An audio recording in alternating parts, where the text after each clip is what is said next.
what's a bag? It was a large bag. It was about 150,000 of those bags that were kind of like lined up coincidentally. Yeah. And how long did it take for you to make that bag? 4 hours. 4 hours. From 9:30 to 1:30. 150K. 150K. How much did you put into that to make the money? 60,000. Okay. 64,000. So it was 64,000. So you made like 110.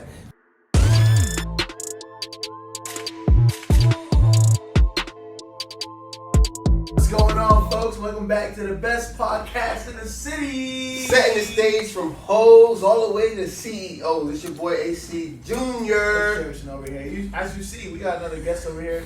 My guy Rahaman, man. Say what's up to the city. Thank you, guys. Thank you so much, Jerickson. You guys, everybody over here, just giving me mad love, man. I appreciate everybody so much. That's what we're here for. That's what we're here for. Alex, tell me about the week, man. What's going on? Hey, man, I'm gonna be honest with you. This past week was a good week. Work, life. I got some clarity in a lot of stuff. So it was a positive week for sure. I'm excited for next week. You wake up, get to breathe again, and I'm ready to get after it. How about yourself?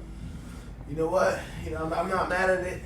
Obviously, we stomped Alex's team out. I wouldn't say stomp. Like you've been regardless, stomped. a win is a win. A win is a win. All right, so cool. So we stomped it out. That's our definition of stomped it out. No, Anyway, so we got it done. Got the W against his team because we always do.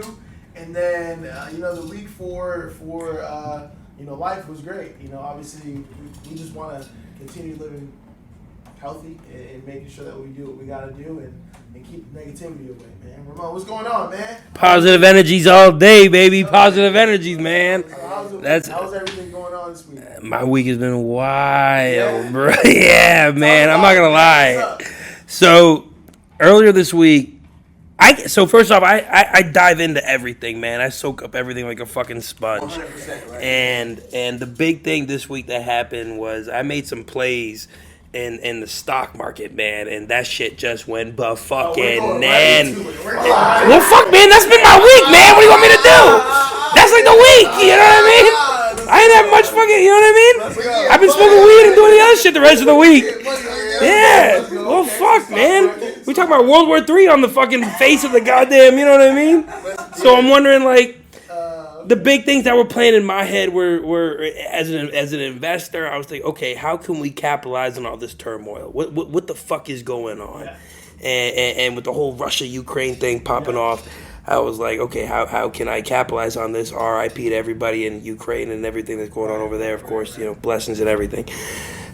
Side note, energy was a big factor that came into play when Russia was being put on the chopping block. So I put a big old YOLO play that started me off Monday. That's when you were kind of like hit me up like, it's got to be on the fucking podcast, man. And I was like, okay.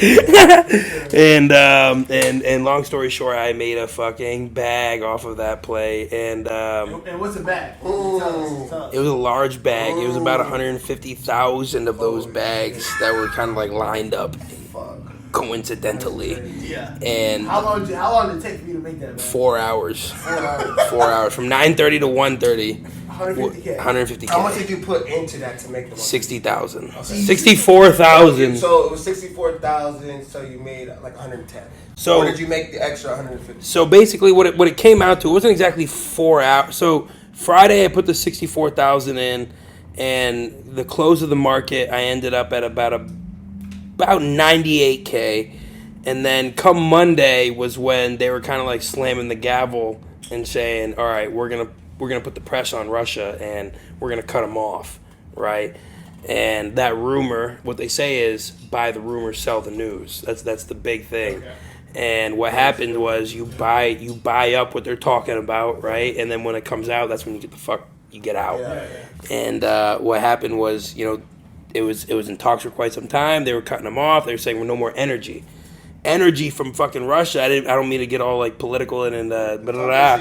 But long story short, I mean, we're talking about a 30-40% output of fucking energy to the European countries that's not getting cut off. Where does that money go? Everybody else, right? Everybody else is a fair player. You're talking about 30-40% output that goes to Europe. Everybody else is getting cut off, so everybody else is going to eat, right? So everybody else is getting all the money that's getting trafficked into that. So it's you invest there and you get the turnover. Right. Damn, Long you should've story called me about- We should have had you on the podcast about a month ago. I would have made some money. Damn. So it doesn't matter if it was 4 hours or 24 hours. You made 150K. Yes. Okay. That's wild. Well, Well, for that profession, you got to have money to You definitely got to have so capital it's not- expend. So would you compare it to like betting? If you're betting on a game, you got to like more More money, educated. but, It's definitely more educated and so it's definitely more of, calculated calculated than betting on- just like, like. what makes you think in that direction? In terms of, hey, let me look at energy when things like this are going on. I mean, it was more so that And would you like. tip, or was it more No, it was more so like kind of like.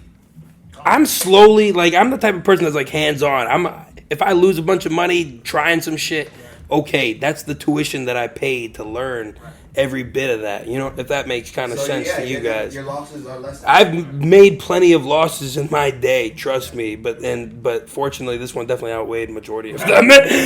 So I mean, I definitely learned from my losses in that same token, and it's just like Cool.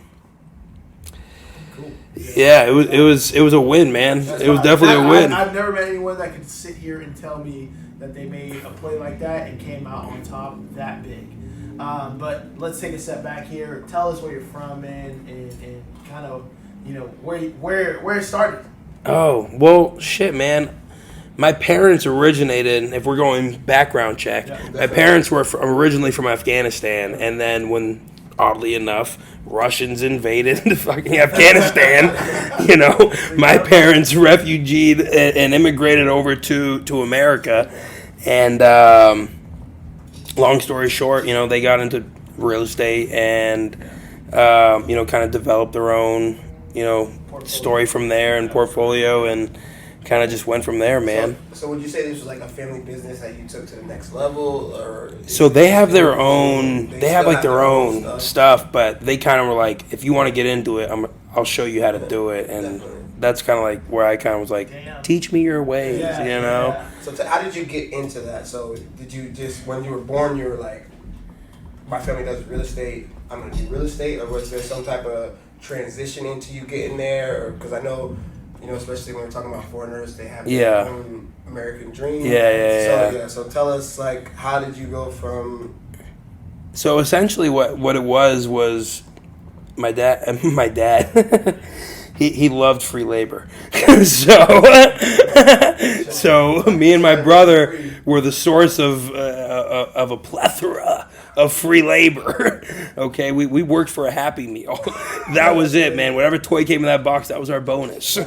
So I mean, growing up, I was surrounded by hitting a hammer against the wall and doing all the grunt work essentially. And a lot of people shy away from getting into real estate because they're wondering, what happens if I got a leak? What happens if my tenant is this, that, and that? And from like a kid growing up, I was writing eviction letters because my dad didn't know how to speak English that well. So long story short, he didn't know how to fucking, type. So I'm over here at like 8 years old, like, you're evicted for this, and this. You owe my dad this, and this. I would actually agree with you 100%. We've owned property at some point, and like, my wife at some point was trying to rent it out, and it was just like, we don't want to deal with the tenants. Yeah. We don't want to have to do exactly that. So I understand that people, instead of renting it out, they might just sell it just to wipe their hands clean of it. Yeah, get out of it. Yeah. That's kind of like where I'm at almost, where I kind of like, I've done my fair share of residential kind of like real estate, where I've done my grunt work in the sense that I've answered the phone calls, I've tended to all the bullshit, and now I'm ready to kind of like branch off into the next kind of category of real estate, whether it be commercial or residential. Yeah, that's fine. That makes sense. Yeah, I mean, and how did it start? Like, in your turn, like, basically, your first property? For me, so, again, growing up, I was like, I was kind of like surrounded by it in terms of like the maintenance and all that fun stuff, but it kind of like really started for me when my brother really wanted to get involved. My brother really wanted to get involved because he wasn't that big into college. He didn't really like have any dreams of being in school, getting his degree, and kind of going that route. So they were like, all right, well, we're going to help you get a building, and we're going to, you know, try to get you on that route. And they put him on the route, and they kind of like led him to the water and was like, all right, let's see if you can fucking drink, right? Son of a bitch dried up like a goddamn raisin, and let things kind of turn over. And that's when I was like, okay, this is not what I do. This is not what I do. And hell yeah. This is what I should not do. Yeah. Shortcuts. Yeah. Now, was that your older brother or younger brother? My older brother, yeah. Okay. So, all right, because you mentioned a younger brother. I didn't know how many siblings you had. 5 of them, man. Oh, damn. Yeah. You're all boys? No, my dad was swinging. He had 3 daughters at first. One of them didn't make it. My dad was determined, man. He knocked 3 boys right out of the fucking park afterwards. And he was like, you know what, I'm going to hang up the belt. I'm going to go down as one of the champs. I'm from a big family too, so I totally understand. Yeah. But that's fire. You know, obviously, you learning from the mistakes and taking that as, you know, kind of a shortcut to be able to just move forward is I mean, it's not common. It's not common for a lot of people to sit there and do. I don't know. So yeah, so kind of, my question is basically, most foreign people have like their own mindset of an American dream, and I feel like it's different from Americans. 100%. So most foreigners don't come to America thinking about real estate, right? Nah. So did you real estate was from day one, or was there something in between there? Like, the schooling? So, you don't have to go to college to be a real estate agent. And that was the beauty of it, is that you don't necessarily have to have a degree. Yeah. You just have to have like a willpower more so, in the sense so that. was there something before that? For me personally, yeah, I'm asking you directly. that was like, do I want to do real estate or something? What did your parents want you to do? what did my parents want? Oh, yeah. So every foreigner, not every majority, and I will proudly speak on that. That every majority of foreign parents, for the most part, when they come to America.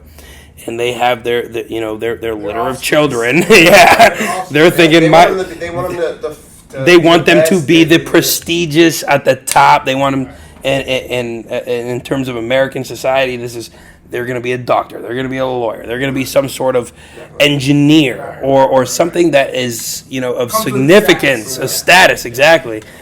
And that was their aim. That was their goal. It didn't matter how much money they made. My parents made a good amount of money where they did well in real estate, but for some reason they were still like, nah, you got to be a doctor. Yeah. And for me personally, I was always like, why do I have to do all that? Why am I'm looking around like that's doing pretty good, and you want me to go to school for this long and spend all this money? I'm like, okay, like. So they wanted you to be a doctor.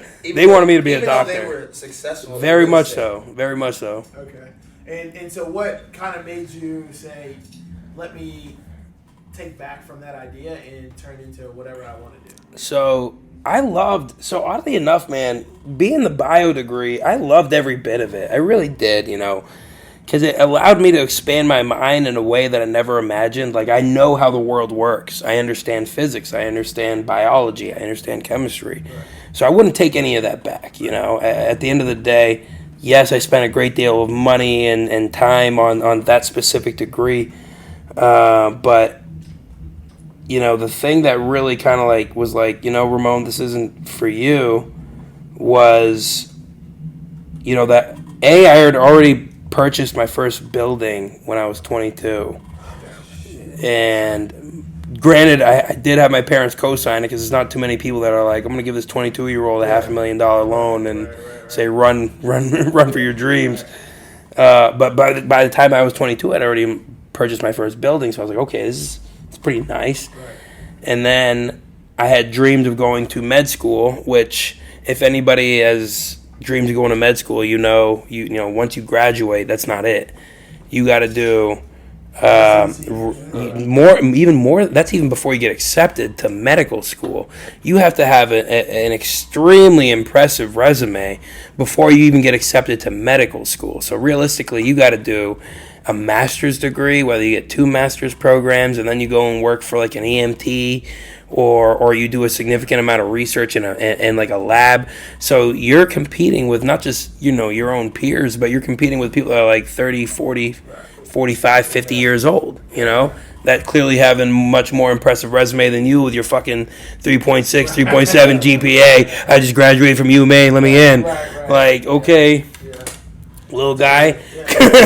And you talked about like dreams and goals and stuff, and we talk about a lot in this podcast. So one thing that you said that your dream at some point was to be the doctor. Now, do you believe that was your dream, or that was something that was embedded in you? Oh, it was definitely embedded in me. Okay. Yeah. So what was your dream growing up? I always wanted to be in the NFL, man. that was like the dream. You know what I'm saying? That was my dream. I played football, and I wanted to grow up. At one point, I wanted to be in the WWE. I wanted to fucking wrestle. Right. At one point, I wanted to be a cop. You know what I mean? Like, at one point, I wanted to be an astronaut. You know what I'm saying? Yeah. There was... That's crazy. That's a good story. I remember telling my younger brother that I wanted to be an astronaut. True story. He cried. Why? He was like, he thought I was going to die if I went to the moon. He was like, don't go. My youngest brother, I swear to God. What? He was like, don't. How old were you guys? I was a teenager. I think I was going off to college. How old was he? He was like 12. He was missing you, Yeah. man. He's like, you're already leaving, man. Now you going to space? The hell? I was like, what? No. Yeah, so, I know we were just talking about the building that you had when you were 22. Yeah. Tell me about that, bro. So you were in college and you owned a building. Correct. So essentially, my brother kind of like showed me what not to do, if that makes sense. Absolutely. And real estate's always been in my family because, again, when I was like old enough, I was able to smoke. I smoke a lot of weed, excuse me. But when I was old enough, I was able to swing a hammer. You know what I mean? So since then, real estate's always been in my blood. You know what I mean? So when I was 22, I saw my brother own one when he was 21. I was like, all right, well, what the hell? That was Like, the standard. I want to be involved as well. You know what I mean? It's a family business. You guys basically raised me into doing this. Right. Why you want me to be a doctor? Right. Now, I didn't ask that question. That wasn't my take home. You know what I mean? Because then they would have kind of backtracked and, kind of co-signing the deal for me. But I was like, okay, if you guys are doing it, you guys obviously helped my brother do it. Right. Why not me? Right. And they were like, yeah, you're right. Why not? You know what I mean? So, and ever since then, that's kind of like where everything kind of took off for me, in my opinion. Maybe they were saying you go be a doctor because it didn't work out necessarily how they wanted to for your older brother. Yeah. Right? Or was it just like, because I'm intrigued by, you have people who are foreign. Yeah. You come to America. Yeah. Who are successful. Yeah. They're not like struggling to where like, right. I used to tell them when I wanted to own my own restaurant, I was like, I don't need to go to college. I have the best teacher in my own house. Right. Like, we own a restaurant as a family. Right. So the fact that they were pushing you to be a doctor when they were already successful, that's intriguing to me. I was just I'm wondering in my head, like, was it because your brother, took longer, success? And they were like, yo, well, maybe we can do it, but let's have our kids do something else. Right. I don't think it was like, I know what you like. Did my brother fuck up? So maybe they're like, let's kind of push someone else on it. You know what I mean? Exactly. I don't think it was that more so. I think it was just like the stigma and the connotation that's associated with being a doctor, being a lawyer, coming from a different country, from third world. I mean, we're talking Afghanistan. You know what I mean? That's not. So it's like that's. You're a doctor now? Yeah. That's woo! Yeah. You're on Drake's album, fucking featuring that shit. Yeah. You already know. Was it his album? Yeah. Okay. No, I get it. Yeah, I'm definitely like. That's crazy. Yeah. So when you coming down to Tampa, like what brought you to Tampa? Man, so I loved warm weather. Okay. And you started out in Maine. I started out in Maine, man. I was blessed enough to be able to buy myself a boat and to be able to buy myself a sports car. At what age? Yeah, What are you talking about? So when I bought my first boat, I was 25. I bought a pontoon boat. Okay. And it was a nice pontoon boat, man. Like, trust me, it did me justice. But then when I was 26, I bought a Corvette, and that was like the bee's fucking knees. You know what I'm saying? Like, I just went into Pape Chevrolet, bought a goddamn Corvette off the floor. Like, that was one of my homegirl's dad's dealerships too, and he's the one that personally had to come over and be like, bro, we can't cut you more of a deal than that. Yeah. So I was like, okay.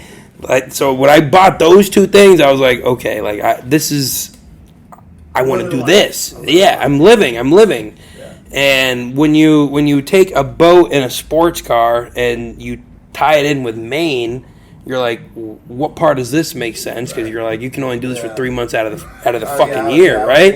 You're spending all this money on a goddamn car and a boat and a slip and all the bullshit that comes with it, and you're like, why am I doing this 3 months out of the year? Disclaimer: I went to University of Maine for the first 2 years of my college career, and for the first 12 months, we didn't have a day over 70 degrees. Exactly. Yeah. 70 degrees. We had like 10 of those in Florida. Yeah. We had like 10 of those. 10 of those days out of 70 degrees. Yeah. So for the first 12 months, I didn't go, or at least the springtime, whatever. Winter, I saw -9 degrees. Right. It was nasty. But springtime, I didn't see a day over 70 degrees, and I was like, I gotta get out of here. You gotta get out. So that's interesting to see that you made that transition from coming to Florida from Maine, because you're like, yo, I need to live. I have to, man. I gotta live. It was a... Take us through the journey of how, well, one, you're 22, you bought a building. Then you're 25, you own a fucking boat. And a what? A Corvette. A Corvette. So, like, how do you buy a building at 22? When I bought the building, were you still in school? I was still in school. That was the crazy part. Yeah, to be undergraduate for a doctor. For it to be a doctor, that was like the parents' dream. Like, I want you to go to school. I want you to be a doctor. My original goal was to be a football player. was to be a football player. But I had my business major, man. But Mom Dukes was like, no. Like, business is not for you. Like, we want you to be a doctor. Like, that's where the money is. And I understood where she was coming from. Even to this day, despite how wrong she was, I still understand where she's coming from, because given her background, her circumstances and everything, being a doctor was like, you did it. You as a mother, you did it. You know what I mean? So it was like, more so, I kind of wanted to like really...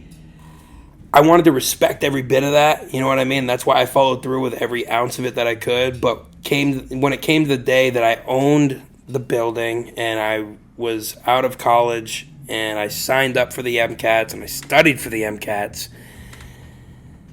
I kind of was like, but at that, so I started a company in the intermediary. So let me rewind a second. So I graduated college. I owned this 6 unit that was giving me good passive income, you know what I mean? But in the intermediary, or in the between everything, I had to have a job. I had to figure something out, because being a bio degree was not enough to go and be a doctor. You had to, what I was saying earlier, you had to get a master's degree. You had to get a... you need to earn your stripes. You gotta earn your goddamn stripes, man. And me being some fucking guy from UMaine with a 3.6, 3.7 was not cutting it. So I was like, okay, I'm going to go and get a master's degree, but I want to start a business. Right. Because... being into real estate, it's very passive, and you don't have to be there for shit. Unless you got to call somebody, collect rent. And for the most part, if something's wrong, you can call somebody. Right. So you don't have to be there. Never got to be there. Never. So I was like, okay, how do I devote majority of my time towards, something else that brings me in income? And that's where I was kind of like, okay, the timeshare company. And I had sold resale ads back when I was like 22 years old, or 21 years old, 20 years old. For another company, and for selling timeshares. And at that point, how the Yeah, how are you doing all this while studying under? Yes, bro. Like, where are you finding time to do? Like, you have friends that like, do yeah, this? How did you confused. stumble on it? Because I feel like people who are studying for undergrad for to be a doctor, Yeah. that's all they have time for. Yeah, they have no time. Yeah. That's pretty accurate, but for like when I came home during the summer times, like that was my side gig. I had to get some money to, you know. So it wasn't like your parents were like spoon feeding. No. Even though they were successful. No, they were successful as fuck, but they were not. No. You had to go get it by yourself. I had to go get it. So I had to go figure it out. The whole 24 Every ounce of my day, I was getting involved. Damn. That was big. Impressive. Everybody got the same 24 hours. That is impressive because we talked about that last episode about the 24 hours and to have somebody sitting next to us that is utilizing 24 hours, the same 24 hours you had, yeah. the same 24 hours I had. He got 100K in his, 150K in his thing. Yeah, I'll be the first to tell you I'm not where he's at, but I want to get there and I gotta work on myself. Like I gotta locking it in. Yeah, that's crazy. Now, moving forward to kind of what that transition was with like the timeshare company and everything going on. How did that transpire? The time. So when I was home during vacation, like the summertime and whatnot, my sister put me onto this, and it was like a resale company that took people's timeshares and they put it on their resale website. Like if you want to get out of your timeshare. So long story short, a timeshare, just for people that don't know what the hell that is, it's a vacation home. You know what I mean? So you buy into a Marriott or some Holiday Inn. You get a nice little fucking hotel room once a fucking week, and that's something you can brag about now. You tell all your buddies and friends like, "Well, I got a fucking timeshare. Check me out. See what I'm doing in life." What did that usually cost? Oh fuck, man! These people get robbed, highway robbery. So I've always like been out, and they're like, especially if you go to like Disney or university or you're staying in those type of slots. If you're at a hotel, they'd be like, "Oh, sign up you can get an hour here." Yes. That's exactly what it is. You get free tickets to somewhere. Free tickets to fucking Disney, or I'm gonna buy you a dinner or whatever the hell. Like that. Yes, yeah. So that's a real thing. That's very So if you go 100%. to a timeshare where somebody speaks an hour, you own a company. So essentially, say you're on vacation. There's two methods generally that these people come up to you. Okay, they either send you something in the mail that says, "Come out to fucking Holiday Inn, and I'll give you a 3-night stay." But in order for you to take your 3-night stay, you got to come to this 90-minute presentation, and you got to sit through it. Okay, so that's real, that's very real. That's as real as this fucking wood knocking on this table. That's as because I have a family, so I'm like, for me to go to Disney is $3,000. Yeah. You know what I mean? So that's weird. That's walking in. Yeah, I was like, and that's walking in exactly. This is walking in. That's walking in 3,000. Yeah, God forbid you want to take some of that. What's that movie called with the guy who be flying on the goddamn broom? What is Harry that? Potter? Harry Potter. Harry Potter? You want to have a drink, whatever the drink they sell is like. Goddamn butterbeer, man! Like Hell yeah! $10. I need a timeshare. I gotta go to 90 minutes. Hey! Shout out to Universal for the $600 fucking season pass, man. Me and my girl take every bit of advantage of that free parking. Fucking 15% off butterbeer. Yo, I'm in there, baby. I'm in there. Yeah, once, twice a week. Yeah. Give me royalties, Universal. Fuck you talking about? Yeah, I'll take every bit of that. Yeah. Like what? Come on. I gotta give a shout out to the best podcast in the city because we've had 3 guests now, and I feel ignorant, but I'm learning. I'm so happy that we Still do this because you gotta be a sponge, man. If you're not taking advantage of what we're bringing to the table, shame on you. Right? I mean, I'll be the first to tell somebody I don't know shit about shit. I dig You it. know what I mean? And it's just ridiculous because I'm a grown man and I didn't even know You can what I'm thinking this shit made sense. Right, when you go, right, like, I'm thinking, you know what I mean? Timeshares was I was 100% wrong. Now moving forward towards like all your other avenues, right? Because you know, I pulled up when I drive in the driveway or the garage. What did we see? I think it was the Rose. Yeah, The Royce. a nice shiny car. Yeah, It was very shiny. It was a nice toy. Yeah, that's a nice toy. So I'm like, yo, you One of my goals. One of my goals. Right, you can't just do those two avenues, right? What else are we doing? So personally, man, I do everything, man. Anything that generates money. In a nutshell, I mean, I've done real estate, like I was saying earlier, since I was 22. That's kind of like been in my blood. I bought properties. I hold on. I don't do the flips as much. I hold on to them. Right. Passive income. I don't have to do shit. I like that. I like making money, not doing shit. Right? So I was very like, I know what I'm doing here. The timeshares, I kind of knew what I was doing there. And then I kind of branched off into, okay, what are more, this is not more, probably 3 or 4 years ago, realistically. Well, okay. Stocks I really got into probably 3 years ago. Crypto I got into back the initial first wave where everybody kind of caught hype When in was that? 2017 roughly. Okay. So I got involved with crypto back then, and fuck, man, I loved it ever since. Right. And even to this day, which I'm currently in the process of, well, I can officially say that I'm started a hedge fund specifically for crypto investors, where we're only taking on accredited investors. I can't get on it. I mean, it depends on if you meet the criteria. It depends, and anything else has to go through higher regulations that unfortunately I can't bypass. But long story short, it's kind of been one of those things that I've naturally more so gravitated to, not something that's kind of been bestowed upon me, if that kind of makes sense. It does. So before we get into the next thing of how you went from A to Z, what I want to go back to especially with a foreign family. Did you have any kickback when they wanted you to be a doctor, and then you said, "No, I'm going to do this"? 100%. So what type of kickback? Because we've talked about the kickback as far as being a 1099 and especially family Right, life. just going through. How do you get over that? How do you overcome that and believe in what you're doing? As long as you're happy, you know what I mean? I mean, for me, when I kind of told them I don't want to be a doctor, or I don't want to do this anymore, or it doesn't make sense, I had a pretty solid foundation at that point. Yeah, you were 22. You already bought a fuck. Yeah. So I mean, I had a building that was giving me income. I'm still straight. Yeah, pretty much, man. That.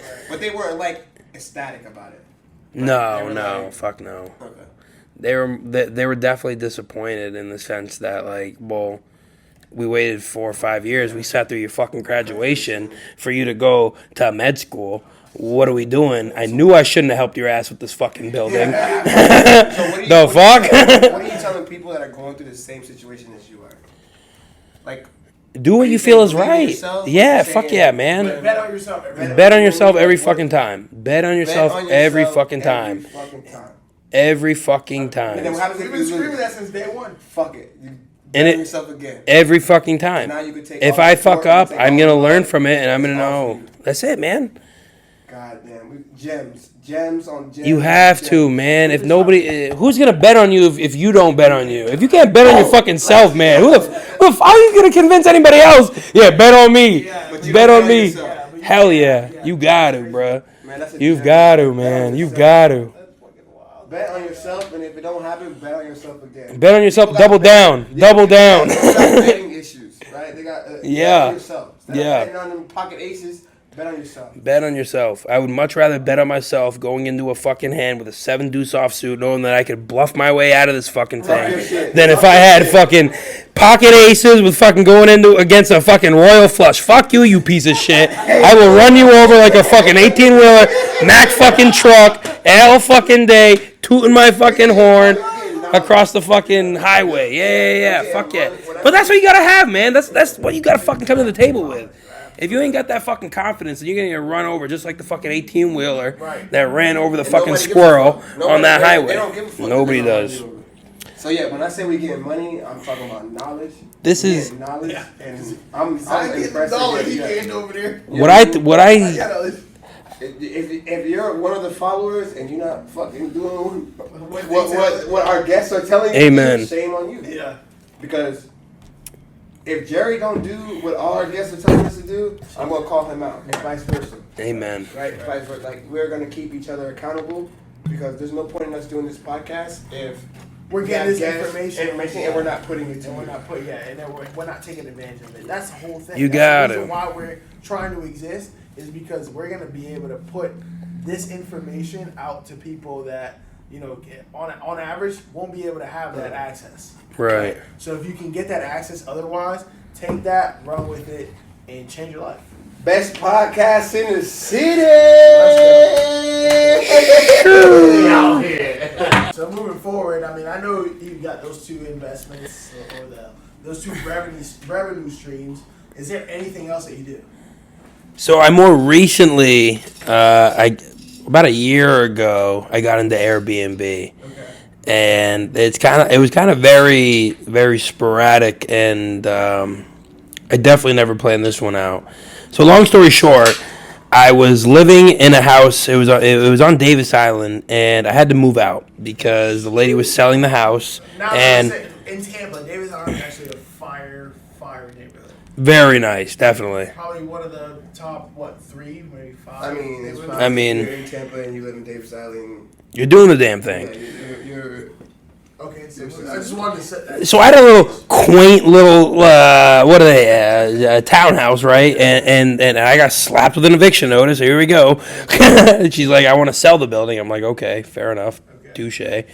And long story short, I ended up having to move out of that house. But 2 days fucking before that, I just spent $12,000 on a goddamn golf cart.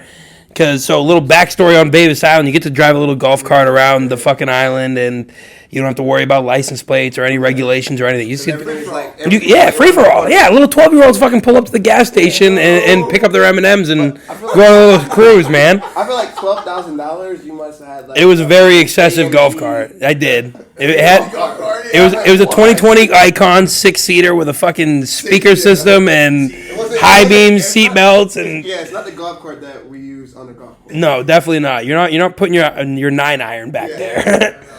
But what happened was, I mean, I was so invested in Davis Island that I had to find another house on Davis fucking Island. You know what I mean? It's that dope. It was that dope, and just the luxury of being able to drive a fucking golf cart, To go grocery shopping. and pick up fucking.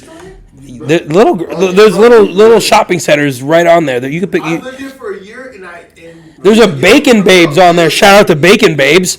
There's a Bacon Babes on there. You get fresh little cookies and anything you want, The only man. time you have to leave the island is if you want to go to a club. Yes. In a nutshell. The only time you got to leave the island is when you go to a fucking club, pretty much, because, I mean, your groceries are right there You can for the go most to- part. They probably still got a Blockbuster over there. Yeah, I mean now with Amazon Prime, my man, shout out to my man Jeff Bezos. You're streaming anything now. But The old town. so what happened was I needed to stay on the island. You know what I mean? I had the golf cart, I had the niche, that lifestyle, and there was this beautiful fucking house. And at the time, this is a long story, but I'm gonna cut it short.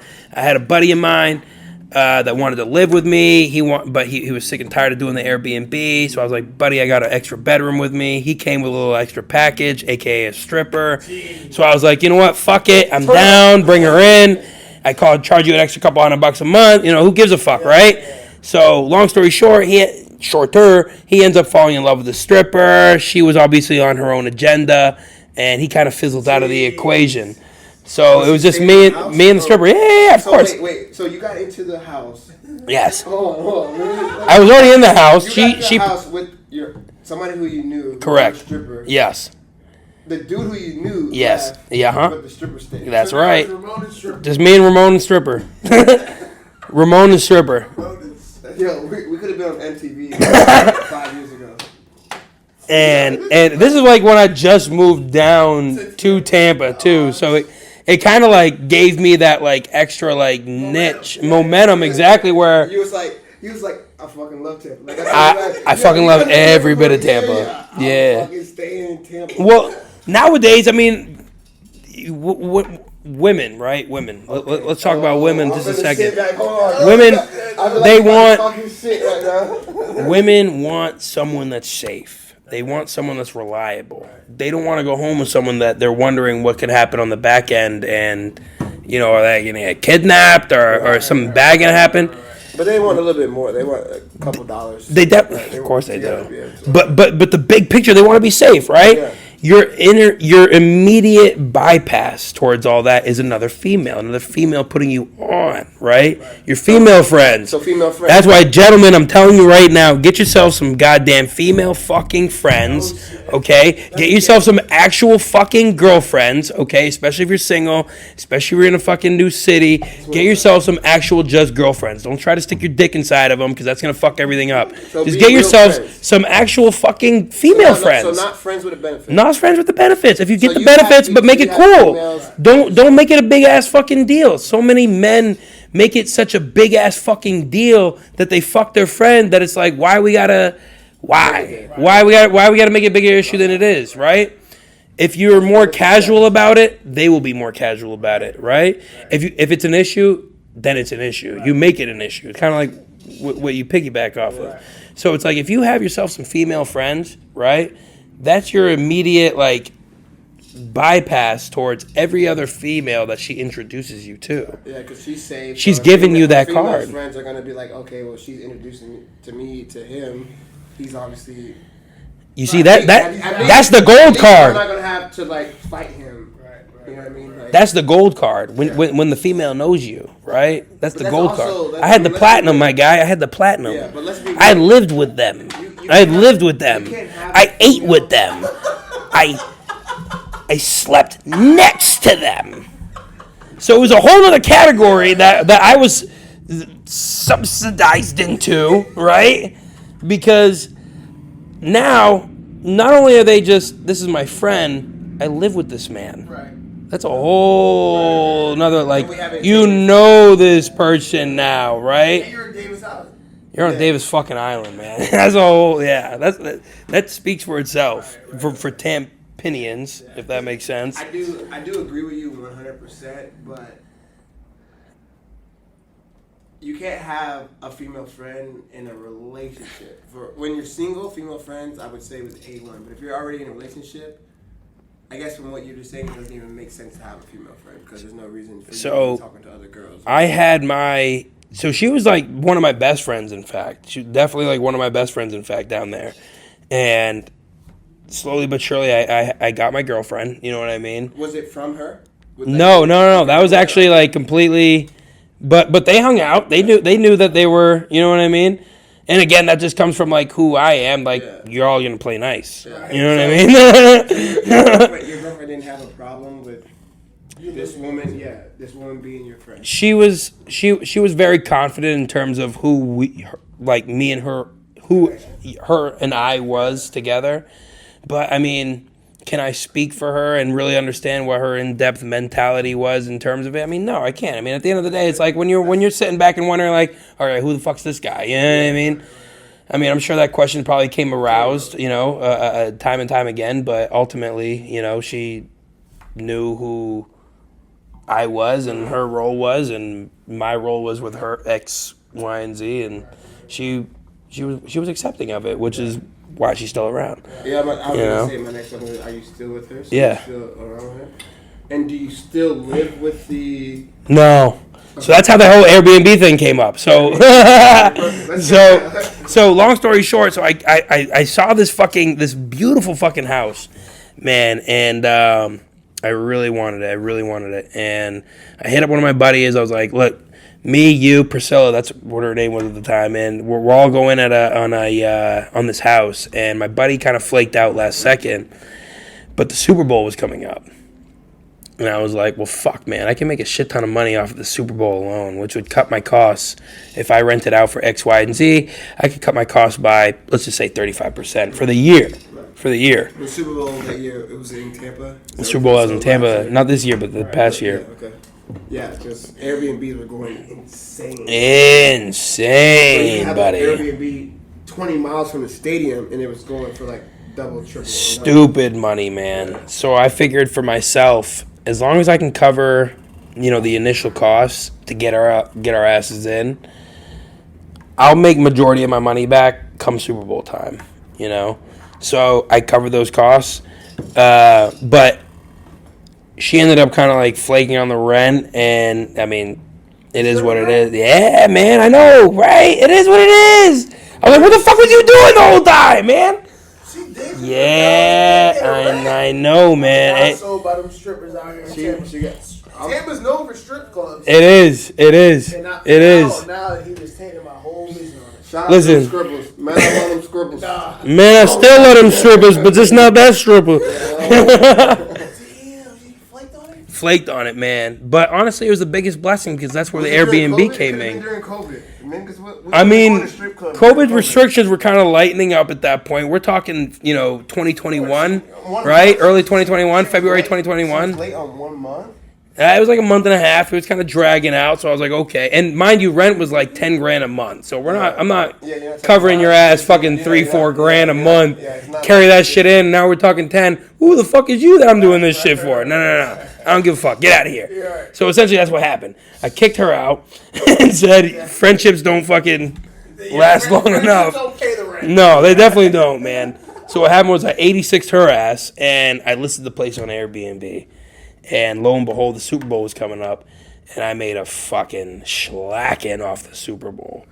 And at that point, I was like, well, this is really nice. I should probably continue to do this. And since then, I mean, it's just been a continuous, prosperous endeavor that we got rental properties in Maine. Yes. Airbnb in Tampa. Yeah. We got a timeshare company. Timeshare company in Tampa. Yeah. And what does the Airbnb go for, the house that you have go for a night? Right now, it's at $2,400 a night. Jesus Christ.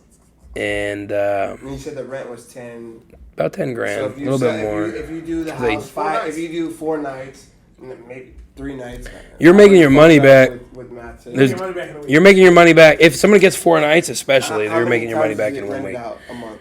Is it full? The only times I've ever had slow were September, October, November. And at that point, I've kind of learned, because again, this was my first year. I never really knew, the whole hospitality industry, because that's kind of like what you're into. And September, October, November are more so like slower times of the year to travel. So now I know, make sure you adjust your rates, if that makes sense.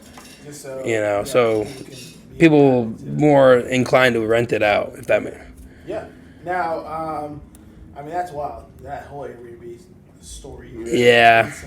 It was very random. Yeah. To say the least, man. So, just to recap. So, you met your girl now through the bad roommate? No, I didn't. No, I met my girl now through completely independent. Yeah. Now, moving forward, I mean, we've talked about all this success with, the investing and all that good stuff. Give me a low. Give me a day where you feel like, this is not a good day for me. Yeah, it couldn't. Oh, fuck, man. Nobody who's great. Yeah, 365 days of amazing day. No, God, no, man. I've got a shit ton of lows, man. I don't think we got enough time on this podcast for that, but I'll break down a couple of them. Yeah, just give us 2. Okay, so are we diving into crypto? Or are we diving into crypto and real estate? I guess. Crypto and real estate. Any L that you took and then you bounced back. Any L? Okay, so realistically, one of the bigger L's that I took was actually more recently. 2 of them actually. We'll dive into those. So one of the more recent L's that I took was, again, September, October, November. I didn't know how to adjust. I didn't know to realize to adjust my Airbnb rate. So I was taking fat fucking losses. My rent was $10,000, and I probably had maybe a booking. So I was taking like $7-8 grand fucking L's right there. People weren't spending 24. They weren't spending on that. And then all my a significant amount of my portfolio up in Maine, rentals that is, they were vacant. So I had about 80% vacancy. And so I was getting like an 80% vacancy up in Maine. So normally I bring in, let's just say, 35 a month. I was bringing in maybe fucking 1,000 a month from the rentals. But that dropped down to like 8 or 9 for September, October, November. 34 G's a month off of your rental. And that was. He was gonna say, I knew he wasn't gonna say 3,500. I knew he was gonna say 35,000. That's crazy. But I wasn't collecting much at that time, man. So I was paying my dues, paying the mortgage and everything else, and along with it, and I took my L there. And then Airbnb, I wasn't booking that shit out. That was a fat fucking L, and I didn't take those margins into consideration, when I was kind of doing my due diligence in terms of planning out my finances for the following months. Right. And then, my timeshare company, and this is why you need multiple forms of fucking income. My timeshare company was fortunately able to keep us afloat in terms of everything else that was going on. So people were still doing the timeshare. People were still doing the timeshare, yeah. All right. Now, I fired my manager at that fucking time, though, so that added more fuel onto the fire. Neil, shout out to Neil. So you're talking about stuff that like went down under because of COVID. What about something that you thought was gonna make you bread? And I knew. So like crypto. I've been a big back into like 2016 when like the first or 17 I think it was. I can't remember off the top of my head, but anyways, the first influx of cryptocurrency spur. For some reason, Dogecoin stood out to me, and I was invested in Dogecoin back in 2016, 17. And when I got back into fucking crypto in 2020, 2020, there was like November of 2020 before everything started perking off. I don't know. I just had some fucking shit in my plum that was like, Bitcoin's about to take off again. There was no other external indications. It was just Bitcoin's about to do its thug dizzle. And for some reason, Dogecoin always stood out to me because I had invested in the Dogecoin again back in 16 and 17. That was before like Elon Musk. That was way before Elon Musk. Way before that. I dropped 20 grand into fucking Dogecoin. I had 6 million of those Dogecoins. 6 million of them. Dude, I don't even want to hear the rest of the story, bro. Oh, no. It gets better. It gets better. Get this man a bucket. He about to throw up. So you invested. Wait, hold on. Let's slow it down. It was about $20,000. 20 grand. Yeah, in like November. To get 6 million. Yeah. Okay. Dogecoins. So only 20 grand. Not only 20 grand. 20 grand is a lot of money. I'm not. Okay. Yes. It was enough. Oh, yeah. And what happened was January came around, or was it fucking... This is worse than me last No, this is way worse, buddy. I promise you. This is way worse. It was about January or February. Because at the same time, I was kind of like playing with stocks and shit, and I was like, oh, okay, this is cool. Options contracts. Okay, why not, right? And I was looking at Amazon. Fuck you, Jeff Bezos, piece of shit motherfucker, cocksucker motherfucker.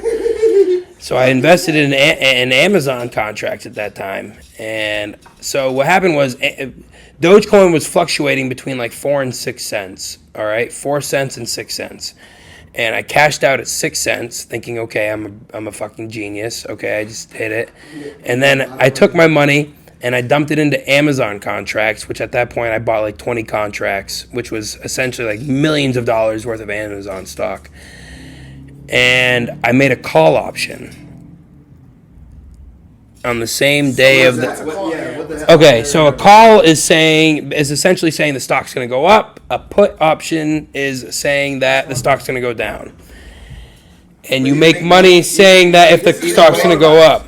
This is during Corona. This is like a little bit after Corona, during Corona. You say the stock is going to go down? Fuck yeah. Because what happens is if you... Yeah. Pretty much, yeah. And so if you say the stock's going to go down, you take the stock, you sell it at the current price, and you say it's going to go down. Then you return the stock to whoever you took it from. when the price goes down. So you keep all the difference, right? That's how the put works. Gotcha. Call option is you buy the stock, you hold on to that bitch, and then when it returns up, you keep the difference of what it profits from, and so on and so forth. So I made a call option about Amazon, and it was the same exact fucking day that the 10-year yield was going up, where the tech sell-offs were happening. And long story short, that's when I basically pissed away well over $40,000 in less than like 2 hours, we'll just say. And at that point, yeah, man. And then at that point, I was that was my biggest L that I ever took, like, hands down. Hands down. That was my biggest L that I took, especially in such a short amount of time. That was definitely demoralizing. Definitely mentally unstable for like 2 weeks, I would say. I didn't talk to anybody. And then to top it all off, which really drive me over the fucking edge, is that like a month and a half later, Dogecoin goes to fucking 72 cents. 72 fucking cents. Is that where you came up with this? Is that where you came up with the 6 million? That's where. No, I had bought the 6 million way prior. And 6 million of the Dogecoin. In Dogecoin, yeah. So I you had 6 million Dogecoin? I don't even feel 6 bad. million Dogecoin when they were like a third of a penny. They were like a third of a penny. Dude, It was very minuscule at the time. I think But at 6 cents, it rose up, gave me a significant profit. I thought I was beating my chest, Matthew McConaughey. Amazon contract, Jeff Bezos. And then next thing you know, that thing just fucking took a fucking 180, turned down, nosedive into the ground, burst into flames. In less than 2 hours, I was $40,000, $50,000 broker than I was. from the 6 million. That potential 6 million happened about a month and a half afterwards. You would have When just left it the way. if I had left it and stayed true to my path, I don't feel bad. So when you guys watch episode, I think it's 6, 7, or whatever. it was. I'm cool now. No. I still feel Don't bad. justify. Yeah, Don't I know justify your justify. move. It's never right to compare. I thought Good. that. Why did you so fucking? It's never right to compare, man. At that point, I thought I had no choice, but I didn't have. What he had. 6 million, 72 cents out of 6 million. Rest easy, my friend. More people fuck up more than you do, I promise. Rest easy. It only takes one time to hit it. You only got to be right once. The last one to mess up is me. We're gonna mess up again. The biggest thing, though, everybody is so afraid about failure and fucking up, and they're so concerned about the what if and the negative, association that comes afterwards. And it's just like, what if you focused more so on what could happen if it turned out right? We were talking about that before. Like, people come into a 1099 job, they're like, I could work 50 hours and make $0. Yes. So what if you work 50 hours And and make $5 $5,000? Yes. a week? Like, why don't people think that? So, I mean, for me, at the end of the day, it's like, I want to say a movement for everybody to just change their thought process. Is that possible? I don't know. Yeah. You know what I mean? Like, why do people go into situations thinking negatively?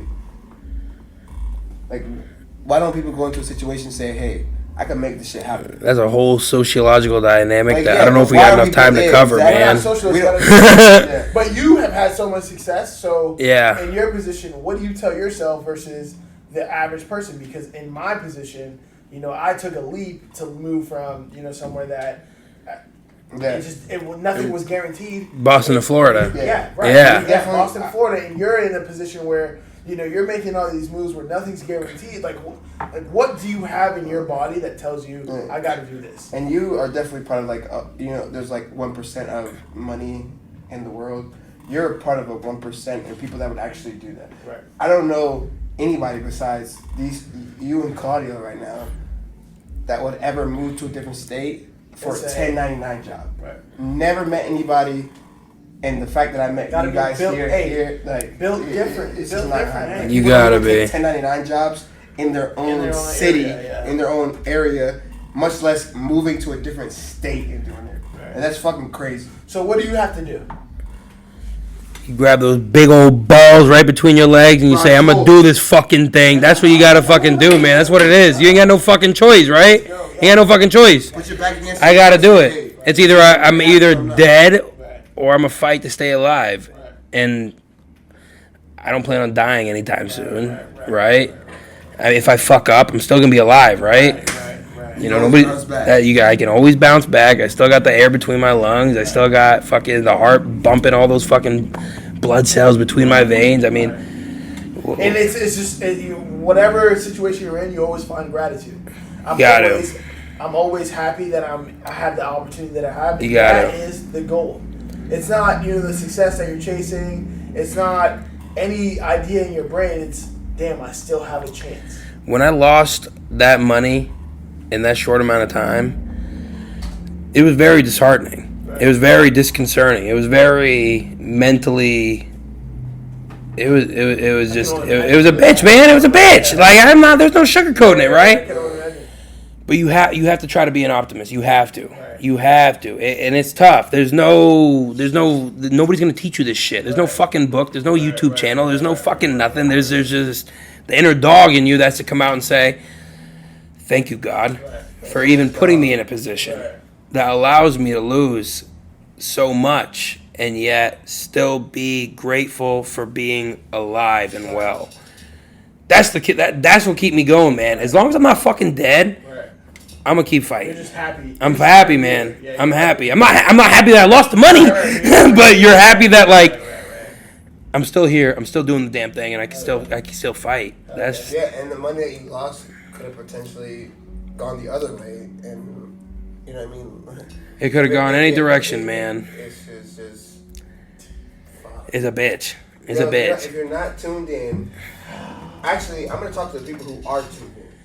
Right? I'm not talking to people who aren't tuned in because they're not gonna see this shit. Fuck them. So if you're tuned in and you're not taking a third of this conversation and putting it to use in your life, you're not trying to level up, man. Yeah, it's what it is. Like it's crazy because we're not putting bullshit content out there for people to follow. Like if we're putting content out there for people to get educated. Right. The whole point of social rehab is again to be able to give you guys information, to be able to change things that you're currently change situations that you're currently in, to be able to elevate yourself. Yeah. I mean, if you're not trying to do that on a daily basis, then I guess you're not the person that we're speaking to. And most of you guys out there are just like me. Like we have a guest. I'm learning every as much. Like I probably learned just as much as somebody who watches on YouTube today. Right. Because I thought a fucking timeshare was. I thought a timeshare was an investment.